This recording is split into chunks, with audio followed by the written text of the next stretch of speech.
राजू और समीर दो गहरे दोस्त थे। दोनों का बचपन एक ही गांव में बीता था, हरिपुर, जहां की मिट्टी में रिश्तों की सौंधी खुशबू थी। वे दोनों साथ में पेड़ों पर चढ़ते, तालाब में बैठते और एक ही स्कूल में पढ़ते थे।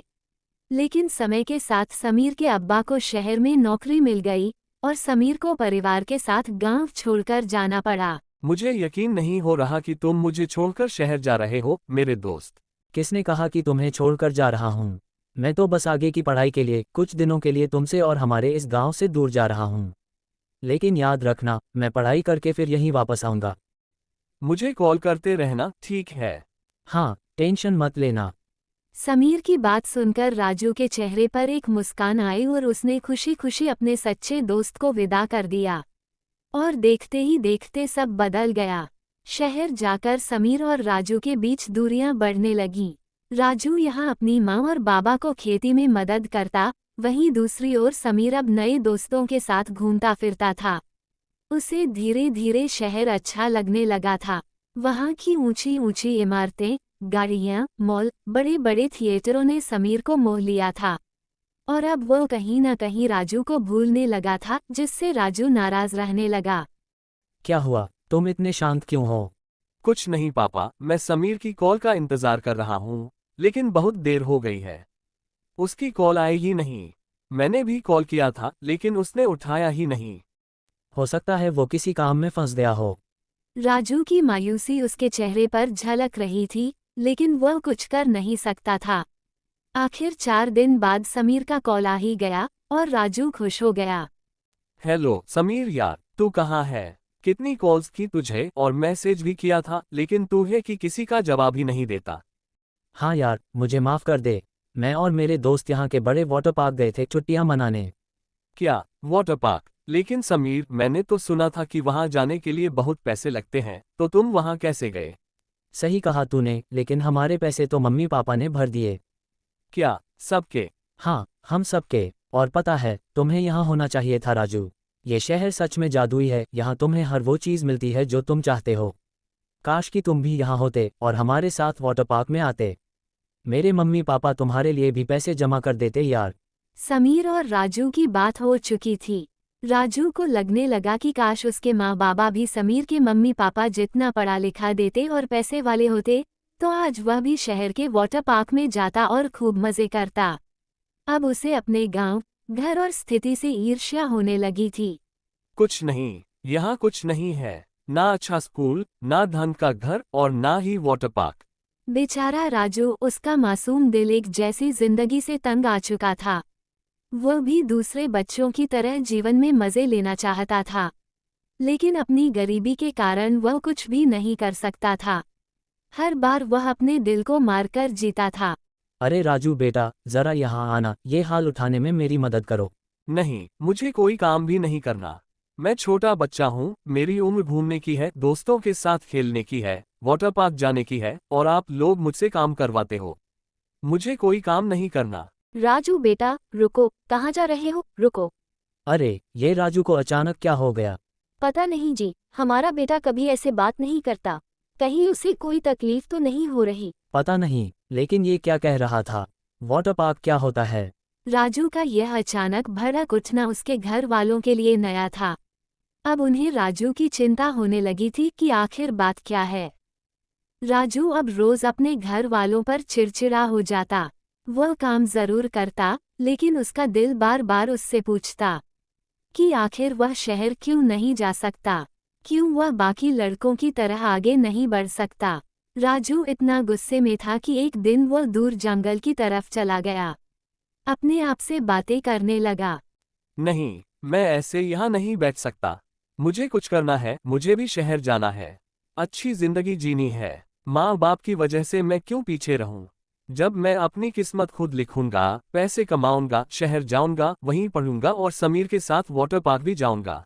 राजू अपने आप से बातें कर ही रहा था कि तभी एक बॉल उसके पैर के पास आकर रुकी। उसे देखकर राजू थोड़ा चौंक गया और थोड़ी ही देर में उस बॉल में से एक परी उछलकर बाहर आ गई, जैसे कोई चमत्कार हो गया हो। अरे, ये कैसे हो सकता है? तुम कौन हो? मैं एक परी हूँ। क्या परी? हाँ, मैंने सुना तुम शहर जाना चाहते हो। आपने मेरी छुपकर बातें सुनी। मैंने जो पूछा उसका जवाब दो।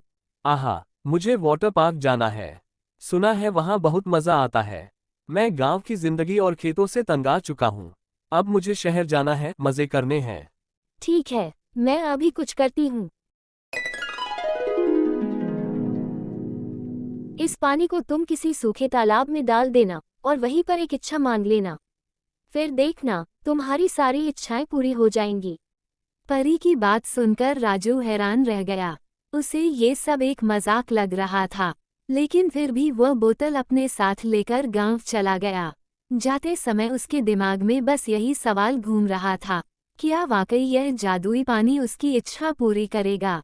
गांव पहुंचते ही राजू ने गांव के पास वाले तालाब में वह जादुई पानी डाल दिया और अपनी एक इच्छा मांग ली। लेकिन अजीब बात यह हुई कि उस जादुई पानी से कुछ भी नहीं हुआ और राजू और भी मायूस हो गया। सब झूठे हैं, सब मुझसे झूठ बोलते हैं। राजू गुस्से में घर चला गया और चुपचाप खाना खाकर सो गया। लेकिन उसे यह नहीं पता था कि आने वाला दिन उसकी जिंदगी को हमेशा के लिए बदल देने वाला है। अगले दिन राजू हड़बड़ाहट में जाग गया। उसे बच्चों की आवाज़ें सुनाई दे रही थीं। जैसे ही वह बाहर गया, उसकी आंखें हैरानी से फटी की फटी रह गईं। पूरा गांव वाटर पार्क में बदल चुका था। बच्चे उसमें खेल रहे थे, हंस रहे थे और खूब मजे कर रहे थे। क्या ये वाटर पार्क है? ये माँ पापा, देखिए ना कितना मज़ा आ रहा है। राजू को खुश देखकर उसके माँ बाबा भी बहुत प्रसन्न हो गए। सब कुछ ठीक चल रहा था, लेकिन अचानक वाटर पार्क का पानी बढ़ने लगा और धीरे धीरे सारे गांव वाले उसमें डूबने लगे। अब वह जादुई वाटर पार्क एक भयानक रूप ले चुका था। सारे गांव वाले और बच्चे एक एक करके डूबने लगे। बेचारा राजू डर के मारे अपनी माँ और बाबा को बचाने की कोशिश करने लगा, लेकिन पानी की बढ़ती हुई गहराई के कारण वो उन्हें बचा नहीं पा रहा था। ऐसा नहीं हो सकता। माँ पापा, माँ डरो मत। पापा, आप मेरा हाथ मत छोड़ना। राजू बेटा, तुम हमें छोड़ दो, खुद को बचा लो, हमें छोड़ दो बेटा। नहीं माँ, आप हार मत मानिए, मैं हूं ना। बेटा, पानी बढ़ता जा रहा है, हमारा वक्त खत्म हो रहा है, तुम अपनी जान बचाओ। माँ बाबा की यह बात सुनकर राजू की आंखों में आंसू आ गए। चंद पलों की खुशी के लिए उसने न जाने कितनी बार अपने माँ बाबा को रुलाया था, लेकिन अब कोई फायदा नहीं था। राजू ने अपनी आंखों के सामने अपने माँ बाबा को पानी में डूबते हुए देखा। नहीं, ऐसा नहीं हो सकता, नहीं हो सकता। तभी अचानक पूरे गांव का पानी गायब हो गया। सारे गांव वाले जमीन पर पड़े थे, राजू के माँ बाबा भी। राजू को कुछ समझ नहीं आ रहा था। उसे लग रहा था जैसे वो पानी पूरे गांव को निगलना चाहता था। ये सब मेरी गलती है, मेरी वजह से ये सब हुआ। मैंने कुछ पलों की खुशी के लिए सब कुछ बर्बाद कर दिया। मुझे उस परी की बात सुननी ही नहीं चाहिए थी। ए ऊपर वाले, मुझे मेरे माँ बाप लौटा दे, मुझे मेरा गांव लौटा दे।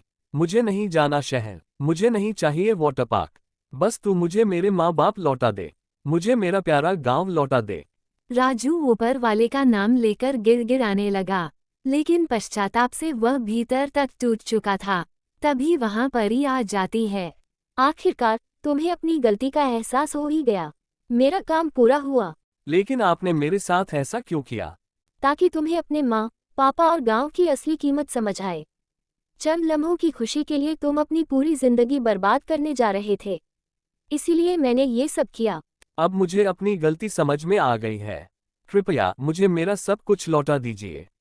राजू की बात सुनकर परी समझ गई कि अब राजू सच में बदल चुका है। तभी उसने जादू किया और सब कुछ ठीक हो गया।